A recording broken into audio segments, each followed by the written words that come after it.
Let me start by a quote that I found in a recent EU document when I was preparing for this panel. Quote, democratic processes and institutions are being undermined, media pluralism reduced, the legal and political space for opposition parties limited. There are increasingly low levels of trust in institutions and politicians due to growing social and economic inequalities, corruption, and a lack of inclusivity. There is a shrinking democratic space for civil society, and in addition, online technology is being manipulated. Now, the paradox, as you probably can guess, this is a document produced by the EU, but a document that speaks about the EU external environment. It doesn't speak about the EU itself. But my question, with which I'd like to, there are some people arriving, perfect, welcome. The big question that I want to, with which I want to, kick off our meeting is: are we not facing the same or similar issues in the EU as well at the moment? So, is there really a crisis of democracy in the EU too? Again, if you dig deep in the archives, you'll find discussions about the crisis of democracy in the European communities in the 60s and the 70s and then 80s, essentially all the time. But is this somehow specifically a deeper crisis of democracy or trust in the EU, or is this an exaggerated cliche that we should get rid of? So that's the topic that this panel will explore. And I asked our speakers to focus first on the diagnosis, and then perhaps talking also about the cure or the cures they would propose. And I'd like to, for our discussion to revolve around the three issues: EU democracy, polarization, and crisis, and all of them with a question mark. So they are not given; they are the questions hanging out there.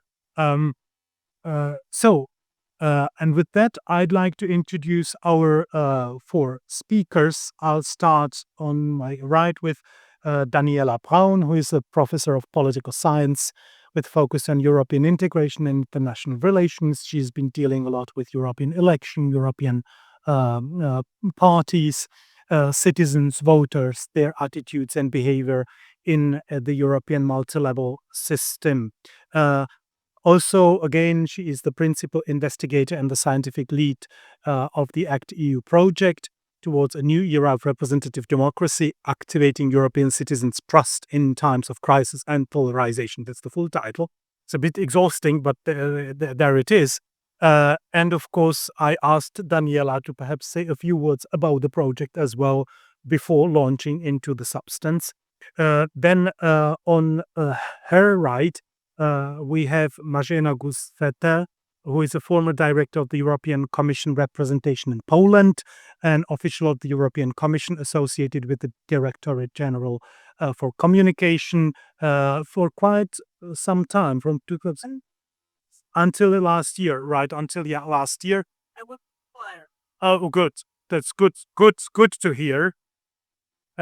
And since 2024, Marzena has been working as an independent expert and publicist specializing in European Union, right, and Polish-German relations as well, working as a journalist for Financial Times, Gazeta Wyborcza. It was good. So as you can see, if there are people with so much experience, even I get confused. Sorry about that. Good. Thank you so much. Then we have on her right Krzysztof Zdębski, who is a legal and policy expert, member of the board and chief advocacy of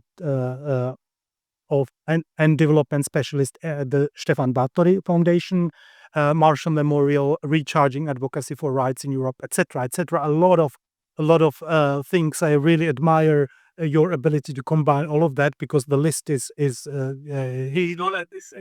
Okay, good. Okay, but still, congratulations. But even more importantly for this panel, he's a lawyer specialized in access to public information, so a wide expertise in relations between the citizens and public administration. author of a number of publications on freedom of information technology, public administration, corruption, etc.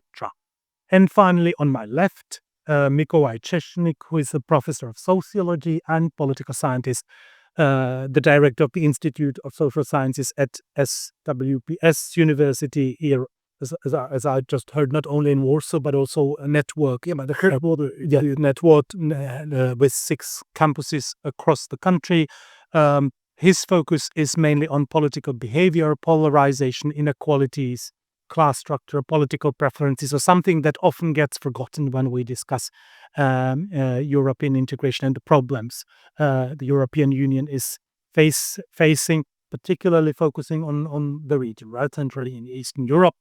Also a number of publications, Democracy, Economy, Politics, Perspective of the Polish Voter, an interesting one.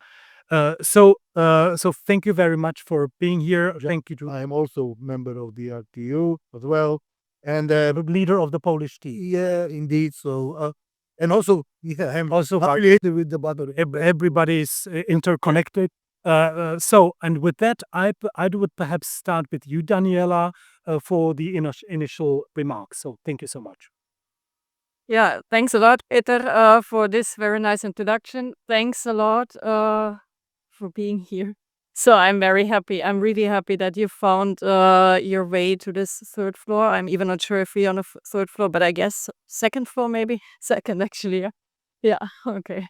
Yeah. So as you have already heard, I am leading this famous ActEU project here, and I'm giving you a bit of information on what we are doing in this ActEU project. It started 1.5 years ago, actually.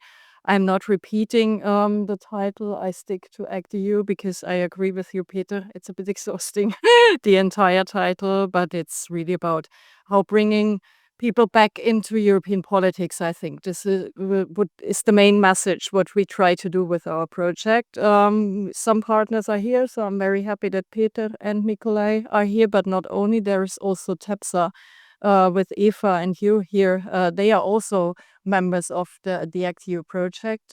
So thanks a lot for organizing this for us. What are we doing? We try to find a good way to study how we can actually study citizens' disaffection, I would label it, I would call it, but in general, it's problems of democracy, issues of legitimacy. How can we study this? Because I think we all see that there are some problems of democracy currently in Europe, in some EU member states, in the European Union. But also we as political scientists, we have some problems to really study these issues of legitimacy. And we try to do this within our ActEU project. We are altogether 12 partners all over Europe. So we have partners, as you have heard, in Poland, in the Czech Republic, but also in Belgium, and in France, in Italy, in Finland, for example, Greece. Yeah. So we have really a huge network. And if we look a bit exhausted, it's because we now spend 1.5 years really working hard to produce some data and now come up also with some first initial findings. What are we doing? We try to study this idea of legitimacy and trust or citizens' disaffection via 3 different perspectives. We try to investigate it via political attitudes, but also via political behavior and representation. So these are our 3 different perspectives. If you want to know a bit more about this, I can tell you later on in the Q&A. We try to do this with a specific look or perspective on the different levels of polity or levels of governance. So we are not only looking at the EU level, but also at the national, local, and regional level, ideally. And we try to take into account also the fact that we are currently living in times of crises, ? But I think we are living in times of crisis and polarization, and we try to take this into account also in our project. How are we going to do this? And this is my last sentence on this project, and then we can really start into the more interesting themes of this panel. We do this via qualitative and quantitative methods. So, for example, at the very beginning, we had focus group discussions. Then we had field work, or we had our public opinion survey, which we are now going to analyze. We are having such more innovative methods as web scraping. So we're taking text from the web and try to analyze it. And yeah, this is what we are doing right now. If you want to learn more about ActEU, we have our midterm conference next month in Brussels. If I could tell you more about this, if you're interested in that, and if you might maybe even want to participate.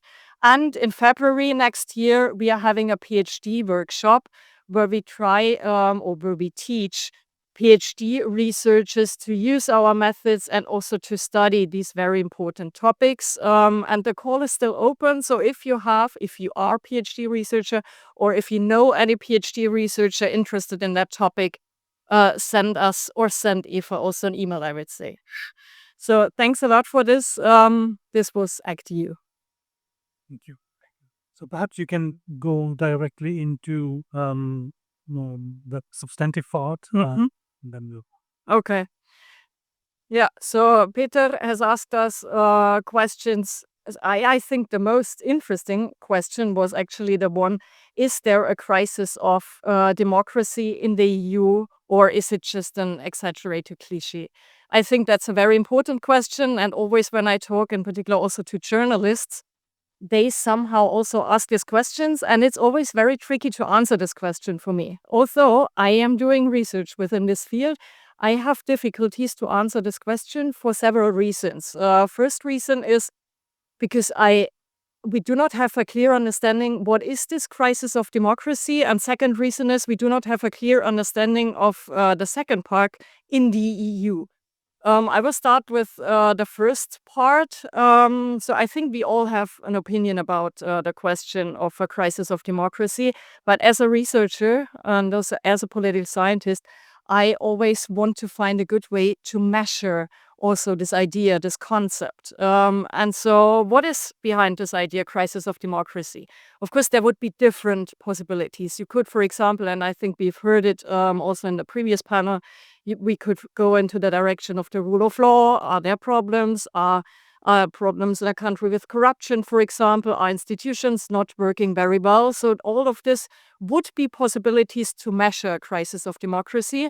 But I always go in a bit of a different direction. I try to look at the people. This is what Peter also said, what I'm doing in my research. I'm interested in public opinion, in how citizens behave, in how citizens, like what attitudes do citizens have. And this is also what I do when I try to tackle this question of crisis of democracy. So I look into easy task into public opinion surveys. I think you all know there are Eurobarometer surveys, for example, but many other surveys, European Social Survey, European Election Study, for example. Nikolai is one of the persons who is responsible for some of the waves of the European Election Study. So I try to get a better idea of what's actually happening through looking into public opinion surveys.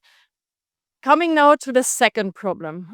So if I look into public opinion surveys, then I would have the possibility to look into questions like, are people trusting institutions like, for example, the European Union or the European Parliament or the European Commission? But we also have the chance to look into questions whether people are trusting or people are positive, have a positive image, for example, of their national parliament, of their national government, and so on. And when we try to look into these different questions, we see actually that there is a huge difference between trust in EU institutions and trust in national institutions. And I did this. If you're interested in that, we have a very nice report, one of our deliverables in this project, and you can find it. It's online on our website. We can see that there are, when we look at the EU level, a lot of countries which have a positive critical evaluation of the EU, I would say. Whereas this is not the case when we look into the national questions. So people are much more negative with their national parliament, for example, compared to European institutions. And I think that's a very important thing. And this also tells us, also, if I don't know how many EU policymakers are here, but I think that's a very important message also for EU policymakers to not only look at the EU level, but also have in mind that there is this national level. And if we have a problem of democracy at the national level, then it might get transferred also to the EU level. And I checked for some countries, and I can really tell you that there are a number of EU member states who have this problem of low or decreasing trust in their national parliament. And I think that's an important sign to show that we might have a problem of democracy in the EU, although it's not a problem of the EU maybe, but rather a problem of the member states itself. I have also some ideas on polarization, but I think I just stop here and leave the floor to others. And if we come then to polarization, I could step in. Perfect. Thank you very much. I think this is a very nice introduction to the topic because, in fact, I did something similar on a much superficial level. Because if you just look at the most recent Eurobarometer from spring, and you see that the difference in trust is, around 49% of people, of citizens trusting the EU, which is less than half. But then compared to the trust to national governments, which is around 33%, which is a huge difference. So obviously, exactly what most people would not probably even believe, would say, of course, we are more distrustful towards the EU, but that's not really what we get from the data. So, and I want to, us to hold that thought, because we may come back to it later, right? Because what does it mean to activate citizens in a context where we really talk about a high level of distrust domestically than towards the EU or EU institutions? Thank you so much. And Marzena, the floor is yours. So also many thanks for the invitation. Thank you for participating. So if EU democracy is a threat, so as I remember, so democracy was never questioned as a part or as a hallmark or symbol of the European Union. On the contrary, it was perceived as an I would say as a project which is based on democracy and on willingness to protect peace, and even this famous Copenhagen criteria. The first of them was that you must have democratic institutions. So this was de facto required during the 2004 enlargement, because these countries were perceived as non-democratic, because they were since many years under de facto the Soviet rule and one party system. But I think that this changes a bit. So so there are more and more doubts if the EU still is going this democracy road, because what we see that there are more and more governments in the EU, and also more and more political parties which do not take democracy serious, and which have orientation which is very conservative, far right, or even Eurosceptic. So this started with the rule of law problems, which under the previous Law and Justice government in Poland, which took over in 2015. And then, of course, with the situation in Hungary. But then this continues. So now, if you look at the situation, the political setup in France, in Austria, in Italy, in the Netherlands, in Slovakia, yes, even in Germany. So you see that there is something changing. So that inside of the EU, there are more and more political forces which we it depends if you combine them with Putin. Of course, there is still democracy in the EU. There is no problem with this. So we have still free elections, for instance. So we are not driving into an autocracy or so. But there are some changes which I would say are very worrying, and we should also, in order to keep the project together, we should uh, take be more aware of it. So what we have in addition to the mentioned takeover or political participation of anti so say what means anti-democratic, but parties which with a program which does not match with the key values and principles of the European Union. Then we had a strong violation of rule of law and lack of independent judiciary in Poland for 8 years. We do not have it still in Hungary. We have a situation in Slovakia too, which is very, very worrying, also in terms of the independence of media.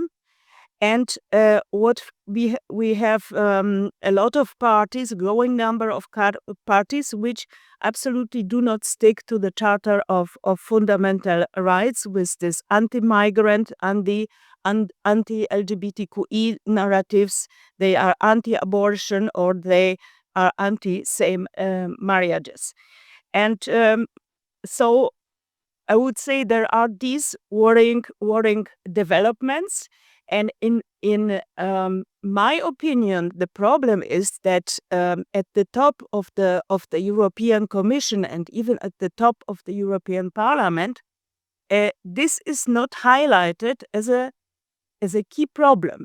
So there is still a tendency to, I would say, to forget about it, to exclude it from the debate. It was, for instance, excluded from the campaign of the European Parliament.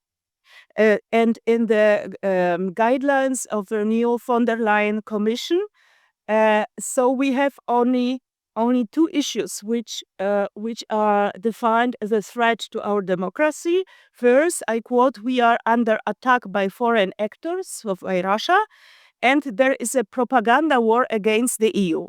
Yes, so in the key highlights, the topic of this political polarization is not addressed, and also the feelings of the population are not addressed, because these far right parties, they must have people who vote for them, and this issue of a general, I would say, disappointment with the standard of living, with rising prices, with inflation, with also the follow-up of the pandemic.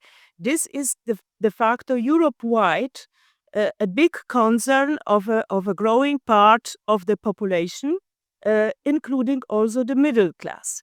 So this is what people face, why many people vote for populist parties.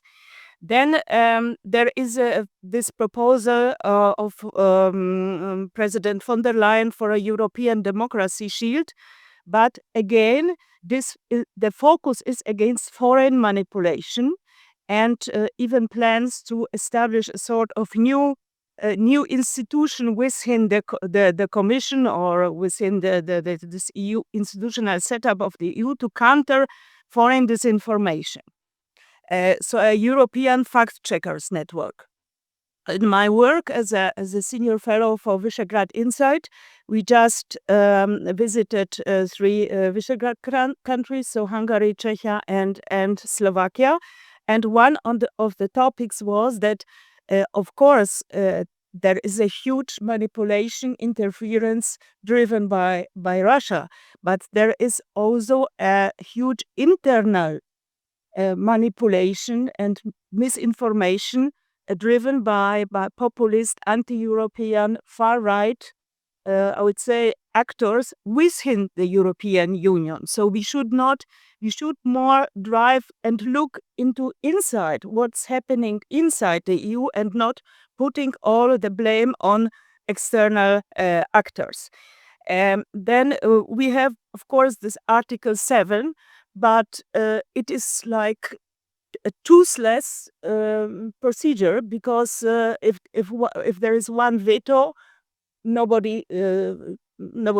But one could also ask, okay, but then let's vote. Let's put it on the agenda. For 8 years, rule of law was de facto distorting the political system in Poland, and only because we knew that Mr. Orban will say, will veto, yeah, but it would be interesting for the public to see it. And maybe there could be other mechanisms, because this was absolutely not enough. So this would be from my side, would be the key points on this so far. So much. Thank you so much. I think there are a couple of questions that we'll come back to in the discussion. And I'll probably press you all a bit on answers there, right? Because I totally agree that we should somehow address the issue of polarization. But when we say we should include, right, what does it exactly mean? Just today there is a headline on the Politico website criticizing von der Leyen that somehow the new agreement in the European Parliament does not really exclude a future coalition with the far-right parties, right? So does that mean including? Well, in a sense, it does include, right? Or perhaps it would even decrease the polarization in the European Parliament, in a sense, right? So it's not. So I totally agree, but at the same time, we should really be interested in knowing what exactly that means, which perhaps not voting on Hungary also decreases polarization among member states, right? But at the same time, you are absolutely right that it would perhaps also send the right signal to the public that we are worried, even though if it is vetoed by Hungary. But we'll come back to those questions. So thank you very much for pointing out all of these. And Krzysztof. Okay. Thank you so much, of course, for an invitation and for your participation, and also to my panelists. I know Mikołaj will also have an excellent presentation soon, but already I made a lot of notes and have some questions myself and doubts, and so I want to jump into discussion. So I'll be as short as possible. I think it's a good tradition to begin with a quote. So I will also begin with a quote and a kind of a rhetoric question, because I'm not sure you know the answer to, but I think it's an important statement. So the quote is: "The kind of manipulation, hypocrisy that human rights circles have demonstrated in the last 24 hours is unbelievable. It only confirms that these are people completely detached from reality." Who said that? No. Viktor Orban? No. J.D. Vance? Jarosław Kaczyński? No. These were the words of Bartłomiej Sienkiewicz, one of the Donald Tusk very close ally, and the former ministry in multiple governments, democratic governments, whatever it means. And now he is an MEP for EPP. And this comment was made after some sort of the criticism from the side of the human rights organizations that criticized the way how the Donald Tusk government approached the migrant policy, including suspending, they say temporarily, the rights to seek asylum. So it can be discussed, of course, whether, I'm not trying to undermine the issue of migration and also the influence and impact it has also on democracy and the whole discourse about the EU, but I would feel that maybe we could work out a different model of more deliberative, participative model of discussing these issues rather than attacking civil society organizations that are trying to also deal with the problem. Another quote, but I will reveal the name of the person who said it at the very beginning. So in July 2024, Vera Jourova, I don't have to present her, probably said to Robert Fico, "If you follow the Hungarian example on the NGOs law, we will launch an infringement procedure for violation of EU law immediately, because already we have the decision of the court on the table." But at the same time, she was defending, and actually she was one of the author of the directive proposal of the Commission, which differ little from those in Slovakia and Hungary, and actually posed a threat to civil society, the media, and both inside, I think it's also very important, inside and outside the EU borders. Basically, the directive or the proposal I'm talking about, this is on the, again, a foreign agent law. In fact, I mean, they use this awkward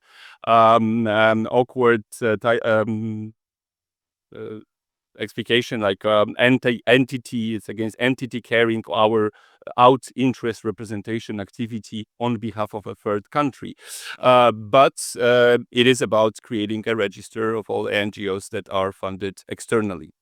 And we see it also as the civil society organization as a huge threat, actually. I think this is basically, I mean, a big change that happened, and I don't want to bash the Law and Justice government, for example, because I mean they deserve it very much, but also we have to look into a democratic part of the authorities that govern the EU. In fact, I mean, member states are the EU. I think, I mean, this is the crucial part. They have much more influence sometimes than the European Commission. So I think when we also, in terms of also a decision making process, what we see basically is that it is a highly polarized environment. And using again this example of migrations, the very same government, the current government representatives were one of the first to write with the aid to support migrants on the Polish-Belarusian border a year ago. Now, they not only quoting this, but they saying, which is not really true, the situation is totally different, right? This is, no, I mean, we were there because there was a different situation. But in fact, it doesn't really bring a lot of trust. And I think it's also increased the polarization, because this reversal of views is more due to the phenomenon of political vicious circle of polarization, as I call it. And unfortunately, I think this is really important. So I just want to quote some surveys, and I'm happy to discuss it, because I mean, in this context of this vicious circle of polarization, and whether the politicians are actually following the public opinion polls, or they would like to create what the people are saying in the public. So share some sort of the vision which is filled with the values. I think it's quite opposite. It's more like we are just, as the politician, I'm not, fortunately, but we are following what the people are saying, and we not try to break again this vicious circle. We can see it, for example, on the case of the Ukrainian refugees in Poland. Still majority of respondents, this is, by the way, the research made by Dr. Staniszewski from this very university, still majority of respondents, 63%, believe that we should help refugees, but with respect to January 2024, group has decreased by 13 percentage points. And so it's pretty a lot. When it comes to migrants, it's even worse. In case of migrants, a much smaller percentage of Poles, 44% believe that they should be helped. With respect to January 2024, so 6 months, the group of supporters of aid decreased by 4 percentage points, and the group of opponents increased by 7 percentage points. This is not only a criticism of Donald Tusk. We can see it in more or less all member states governments, that they also, you know, trying to use this kind of fears.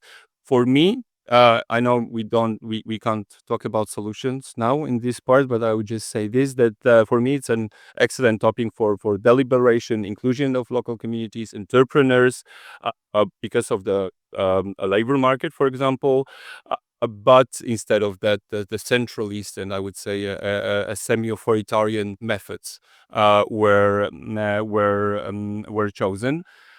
A matter of trust, maybe this will be a last point, actually, is a matter of trust. I can't agree that we have a rule of law being restored. Nothing has changed. If Jarosław Kaczynski is back to power, he has exactly the same legal tools that he can use. There is a huge discussion about it, and unfortunately, I think the EU. Yes, and I will even maybe okay now 2 minutes because we and I think it was not the best, to put it mildly, decision of the European Commission to see the action plan that was sent by the Donald Tusk government, and they said, okay, we will release the money because we do trust you. I think it's not enough. Trust is important, that's true, but so far we haven't really seen a lot of even proposals on the table. I understand there's a President Duda who is trying to veto stuff, but he even haven't got a chance to veto most of the things that should restore. But there is this kind of things. You have to try this because we are the good guys, right? We are the good guys. I think it's not enough, and that's why, I mean, to be very honest, I'm not really convinced how the measurement of trust towards the government measure a state of democracy. I think it should be also done in the opposite way, how governments are trusting citizens. Because on the example I gave you, I think for me, it's a proof or evidence that the primary problem that we have with the government within the EU, but also externally as well, is that there is a general feeling that they don't trust citizens. They don't apply any deliberative methodologies, but also they act towards increasing the polarizations. And the last, I just want to give you some numbers. According to a More in Common survey from September this year, up to 82% of Poles believe that Poland is divided. Funnily enough, in April 2023, with the former government, it was 77%. According to the same research, 70% of Poles believe that these divisions are the fault of politicians and political parties. So I'm super happy to discuss all the issues I put on the table, but I think we also should, in the first place, change the attitude of politicians because they have the strongest influence. And sorry if it was a bit more than I expected. It's fine. Thank you so much. No, for all these interesting points. And again, a lot of interesting things, but some of those might be contradictory, right? Listening more to people and at the same time not taking steps. For instance, I just am looking at a recent, again, another opinion poll that shows the support for restrictive measures on migration, which is the highest in a number of countries with the younger generation, right? Gen Z in France, in Poland, in Hungary, higher than millennials by 10, 15, even 20% in some countries, right? So interesting things, right? On how do we respond to that? What should the governments do in situations when the public opinion switches against? And then we have the same example with the support for Ukraine, right? Which we see across the region with decreasing public support for the continuing assistance of governments to Ukraine militarily, etc. Right. So, yeah, we'll come back. We'll come back to it. But thank you so much. And also something that we do not cover in our project, right? The trust of governments towards the citizens. So that's an interesting innovation in political science. So we'll think about it. Thank you. And Mikołaj, the last intervention. Yeah, thank you for the invitation, and thank you for all the interventions. Actually, I had to revise what I have, what I prepared earlier, because quite many of these things that I wanted to say has already been said. Thank you, Daniela, for bringing in this multi-level governance perspective. The thing is, I am, as it was said, I am a sociologist and political scientist, and I mostly in my research focus on the mass level and on the public opinion. So people do not know about the multi-level governance, and they don't use this term. So for them, it's like one thing, one structure. It is interrelated, of course. They do know that there are mayors and there is a parliament, but at the end of the day, there is a state and there are the citizens. There is some external power that wants something, that collects taxes, etc., etc. This is very important for the further point that I'm going to make. The second thing is that you actually also mentioned the question of definitions, which are the hardcore of the academia. But we did not actually ask the question, what kind of democracy? I mean, there are many different types of democracy and very different definitions of democracy. And again, I will go from the elite level to the citizens level. People do not actually distinguish between democracy as a political system. We tend to think about democracy first and foremost in terms of procedures. People don't. They want democracy to deliver. So, there is an elephant in the room, and I will actually call it capitalism. Come on. I mean, everything that we are discussing has a source, has a determinant, and it is related to the different types of capitalism, but capitalism that people, ordinary people, do not distinguish. They live in a democratic system, and for them, part of this democracy is capitalism, with everything that capitalism brings: inequalities, corporations, every globalization. So we, as long as we do not reflect on that as well, we only tell part of the story, half of the story, and probably the less interesting one.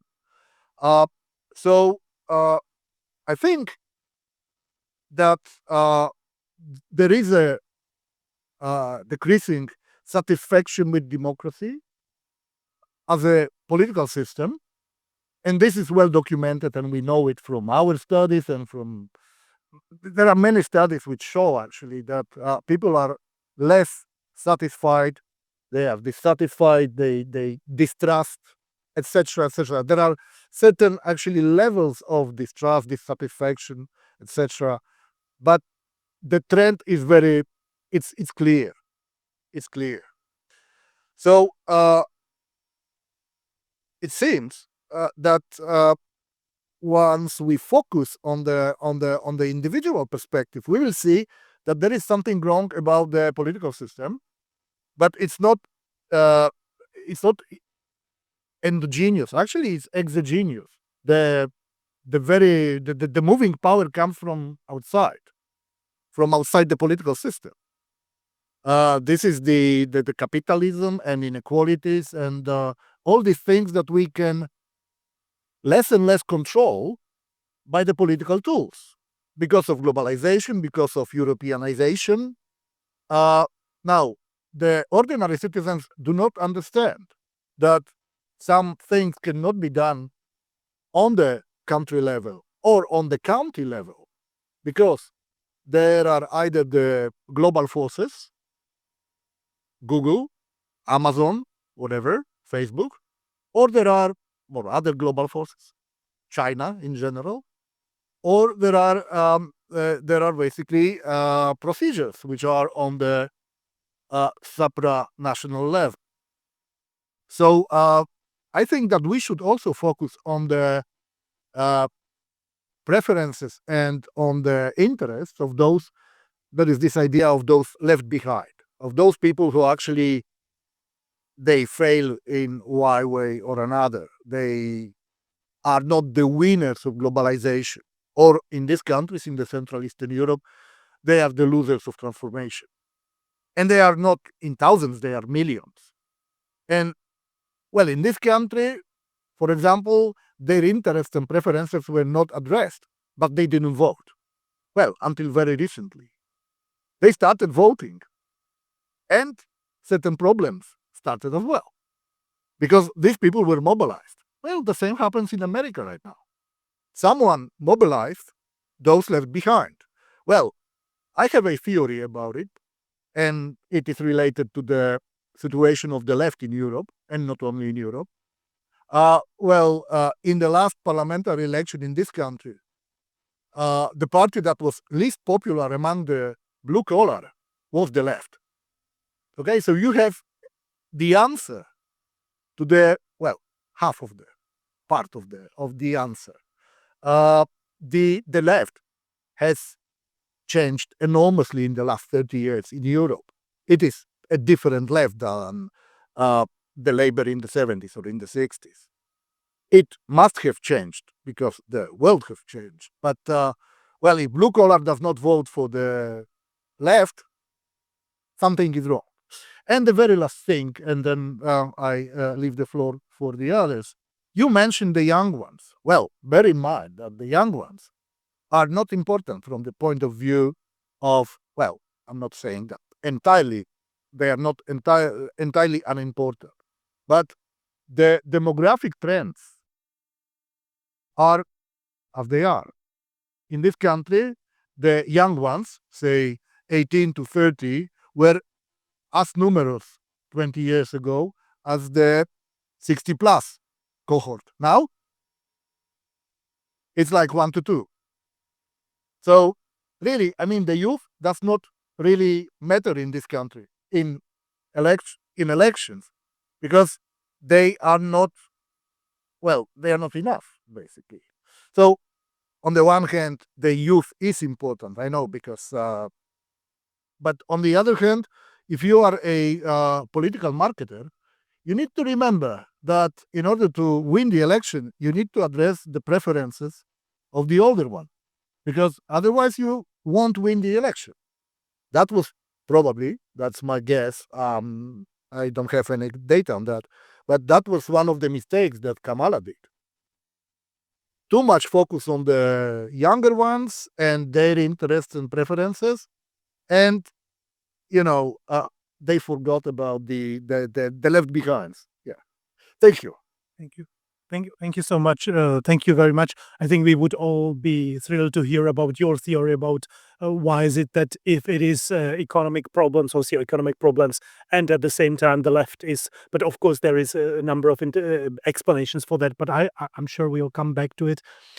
Also, another thing that I want to highlight, and perhaps I would like to hear more about from you, if your argument is that that the citizens perceive the political system as one comprehensive whole, how come that there are such huge differences in the way the trust towards national governments and national parliaments compared to the EU, right?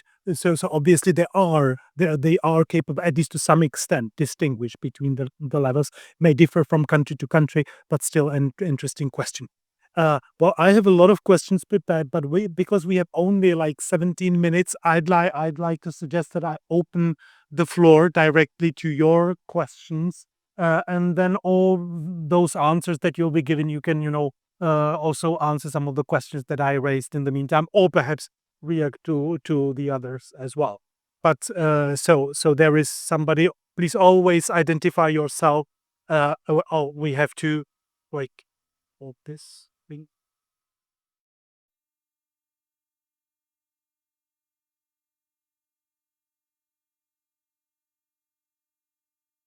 Thank you very much. And thank you for this great discussion. My name is Roman Quignou. I'm part of the organizer. I'm from TEPSA. I'm working as a project and advocacy manager, but I really wanted to ask you a few things because it's a very interesting discussion. I will try to be rapid and to be straight to the point, but I will be this awful guy saying that it's a bit more a comment than a question, but I promise there is a question. Why? Because I've been... Yeah, sure. Why I've been working on the political parties for a few years, especially in Central Eastern Europe. I've been working with parties from the center left to the center right, and I found many of these interventions straight to the point and seeing the problem that are today and lead to a crisis of democracy. And I just to start with, I think that with a controversial statement, I think that polarization is not a problem per se. It's the type of polarization that we have today that is the problem, and it's a polarization between good guys and bad guys, because we focus on small, very small problem, but philosophical problems in which democracy is completely absent. We talk only about democracy without talking about democracy. And I think this is a big issue because we don't focus on the polarization that matters, which is what the citizens want to be delivered. It's mostly about economics and things like this, and this is why Trump win. Basically, I think that the parties are making this mistake. I'm coming from France. We've been polarizing between the good guys and the bad guys will win, as very soon, that's for sure. I think that the left and the right parties need to polarize back on these lines. We need to polarize between left and right, because this is where you give the choice to people: economic, societal, geopolitics to some extent. But this is the problem. And the question, but I wanted to expand my thought there. Is it not, can we save democracy by putting polarization not anymore on the national level, but on the local level? Because this is where also you will be able to polarize on real things that people understand. Because I'm sorry, but people, ordinary citizens, and it's normal, cannot always understand globalization, foreign policy. But we will activate them by voting for school, parking lots, daily life. And this is maybe where healthy polarization can help to revive democracy, help to revive political parties, which are very bad at the local level, generally, and also revive the democracy in the EU, because the EU is completely absent at the local level. Sorry, I was too long.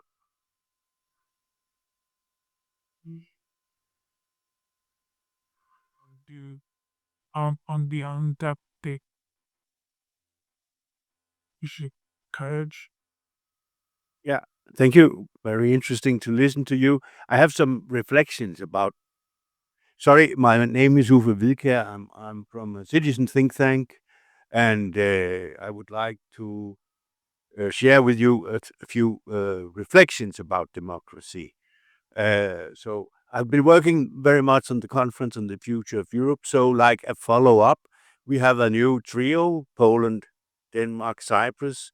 Do we have enough democratic discussion about this? And then also your views on direct democracy. There's a global forum each year where they discuss the direct democracy. And then the last one is, should we have something like the European Parliament on a global level? I know it's not tomorrow, but would it be nice to have this democracy, on the global level in some way? Thank you. And we have one question there, and then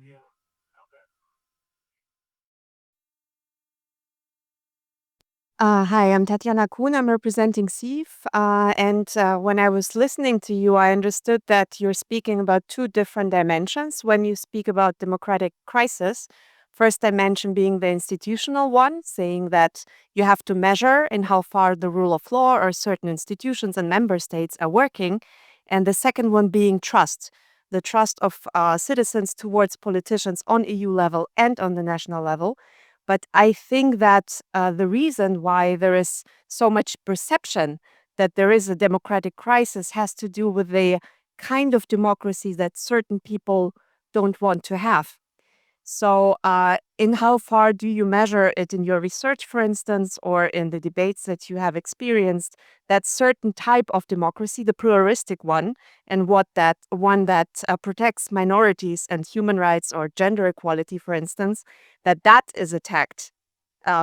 Because when I speak, for instance, to representatives or people who vote for the AfD in Germany, they say we're absolutely democratic. We want to go the democratic way. We want majorities to be ruling in our country, but we do not want too many immigrants, and we don't want to have the gender language, right?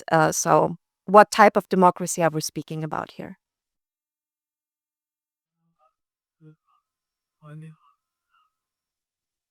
Can choose any of those, and then we'll go from right to left. Yeah, I'm looking to the Yeah, you had the time. 3 minutes. 3 minutes. Yes, I'll try to be as brief as possible.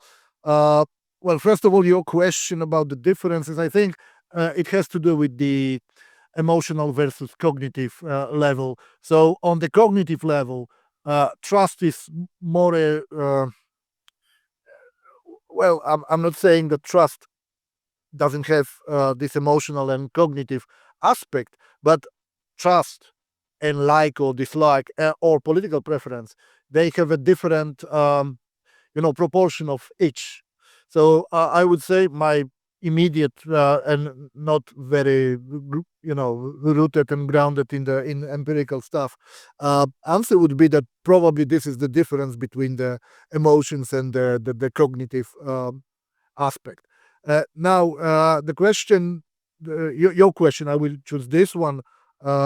Actually, what I can say is that we actually also in ActEU, but in many other studies, we do reflect on the types of democracy that people know about and that people like or dislike.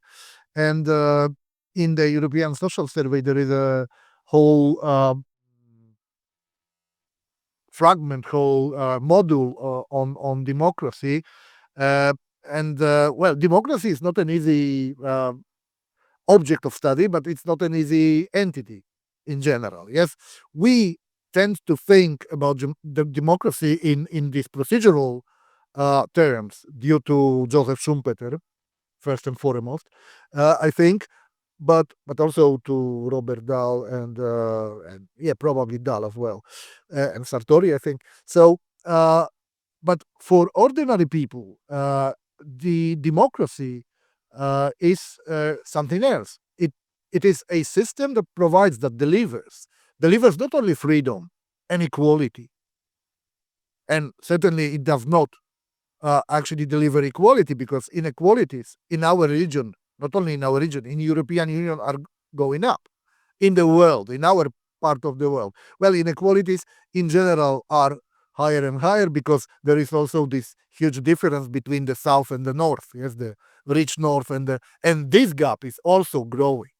So altogether, I think that we need to understand that in one way or another, we forgot about those who we leave behind, and they do not have a proper alternative, political alternative. Well, you mentioned the alternative for Germany. Yes, it's not by accident that it's called alternative, right? And I don't like this kind of alternatives, but the problem of our current political systems and party systems is that the cartelization and divergence, ideological divergence, left many people behind. They do not have an option, an alternative to vote for. This is why many charlatans pop up, and they are not the cause, they are the effect. Trump is, if not Trump, there would be someone else, because there are deeper sociological or social processes, sociopolitical processes. So Trump, Kaczynski, well, I should say Orban as well, but Orban is a different story, because Orban is more, I will, so this is the very last sentence. Orban is a different story because there is agency in Orban, yes? So what we need is also more pluralism, probably, and as you said, left should be left and right should be right. Because without this, we will have the parties of the winners and the parties of the losers. And the losers, and they are quite numerous, especially if you take global perspective, at the end of the day, they will win. Thank you. Thank you so much for insisting on the socio-economic dimension of the problem as well. Okay, yeah, I mean, obviously agreeing with Mikołaj, not only because we sharing also the same affiliation, but I mean, that's the basic problem with democracy thing. I mean, we can't really define it, and I just want to, share this, that a few months ago, we commissioned the report on different narratives on the EU from all the political spectrum, let's say. And for some reason, the author put the right wing first and then the left as the right. It's not really long report, but then in the middle, I just fell asleep, like totally bored. And then I realized I went to the liberal and left side. I mean, the right has a good way to communicate stuff. I mean, it's really inspiring. I think like we're super boring. Sorry. I mean, this is also important. We don't have a story apart. Okay, open borders, blah blah blah. But like, let's talk about migration. I mean, why we allowed this topic to be hacked, right? Maybe we were afraid. I don't know. But like, we need a liberal left approach to the issue of migration in Europe. I mean, we just give them all the floor to discuss this issue. So I think we just like surrendered very, very quickly as this, let's say, I prefer to use a communal democracy thing actually than even a democratic one. You had a question, you know, how to do it, and of course, I mean, I wouldn't say again the democracy is following the polls, because otherwise we would have death penalty probably in every country. But I mean, I'm missing so much, sometimes maybe for good and for bad, the politician who creates opinions of the people, not just following the opinions of the people. And that's why also in terms of democracy and the instruments that we have, we should invest more in deliberative tools to engage people. It doesn't mean that the majority should vote. I mean, this is a very nice Asian Greek approach to democracy, but it's not doable in a democratic societies, which is an irony. The vision, the vision of Europe. I was saying the polarization on the local level. The polarization on the local level. I think, I mean, I'm very much for it. I mean, in general, as you're saying, the polarization might have this positive impact.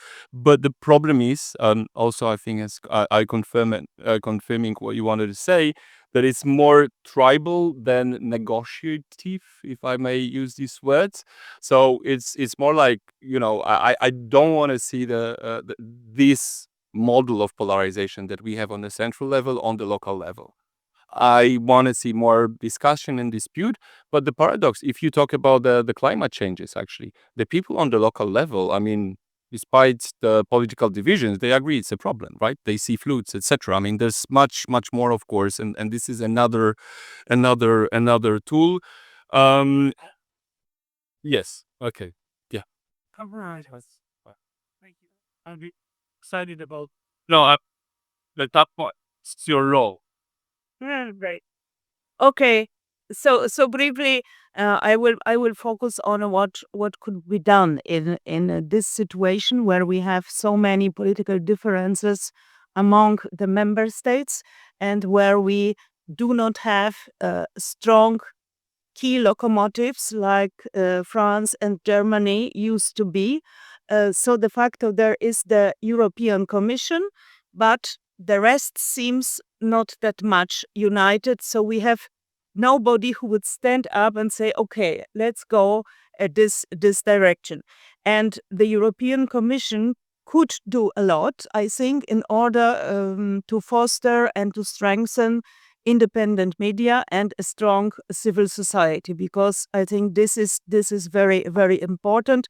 It could start with the rule of law reports, which should be better communicated. They are de facto not communicated at all. And there should be also a bigger chapter about the failures of respective governments to support civil society. The point is that governments receive millions of euros for programs like, for instance, the Asylum Migration Integration Fund. But in Poland, out of the money the government received, only 9% was given to the civil society organizations.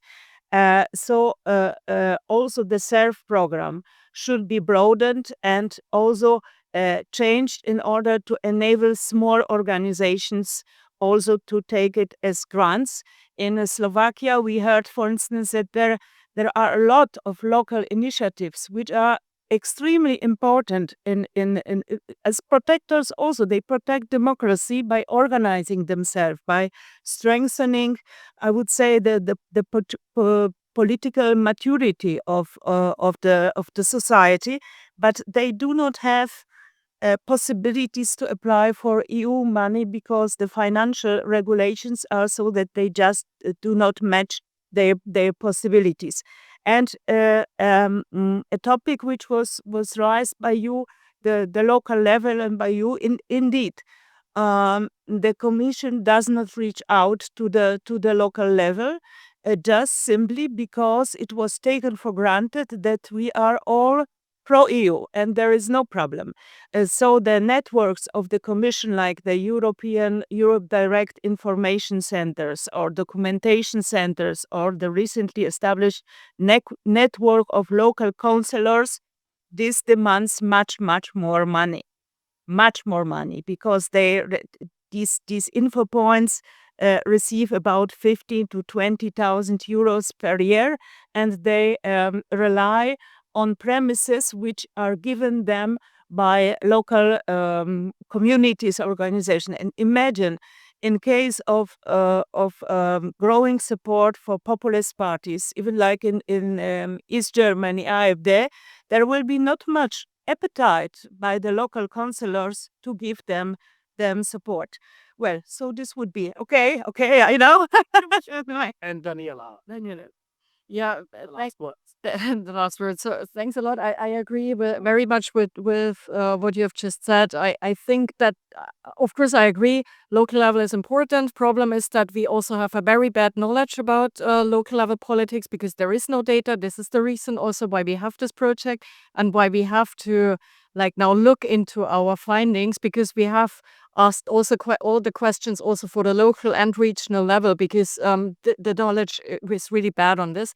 At the same time, I agree, much more money is needed. And not only for the EU, but also for politicians. They also need much more money at the local level to deal with all of these issues. I wanted to answer a bit your question on the direct democracy idea.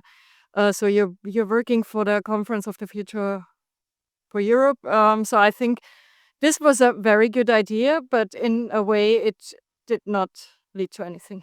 So, and that's maybe a bit of a bad truth, because maybe the pandemic was one part of the story why it did not really worked out very well, but I think it was also not very well communicated, or maybe communication is just really difficult. Maybe there was a good communication strategy, but if I ask people randomly, students, but also parents, friends, nobody knows anything about this Conference for the Future of Europe. And I think that's a very good sign that it did not work. Although I think it would be a good idea to have something like this, but I think this idea of direct democracy, how is it called, mini publics, things like that, it is good if it's consequential. So if it leads really to direct consequences, that, for example, the parliament or the government has to deal with it.